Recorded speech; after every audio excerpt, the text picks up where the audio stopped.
Dette er historien om badekaret til Pelle. Ikke bad i badekaret til Pelle. Hvorfor ikke spør du vel, la meg fortelle. Badekaret er en ren dødsfelle. Hold deg under badekaret til Pelle, og bade i det er en voldsom risk, fordi det er fullt av livsfarlig fisk. I badekaret er det en hai og en piraja og en fisk som sier haja. En fisk gir deg store stikkpiller mens en annen setter på deg alt for sterke briller.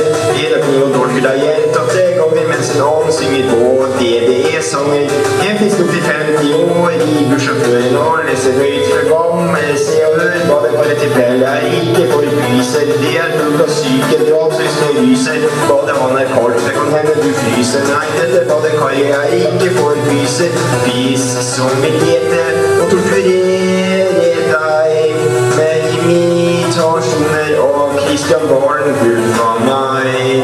I tillegg er badevannet ganske teit. Det er lettmelk fra 1995 og Cola Light samt en anelse sennep, majones og bæsj. Det sier også ja en dash. Det sier tis, kaffe, tomatjus og tran. Råtne egg, råtten cola, råtten banan. Badevann er nok en smule elendig, kanskje en anelse mer enn nødvendig. Badekaret til Pelle og baby, badekaret til Pelle og baby, badekaret til Pelle og baby, badekaret til Pelle og baby.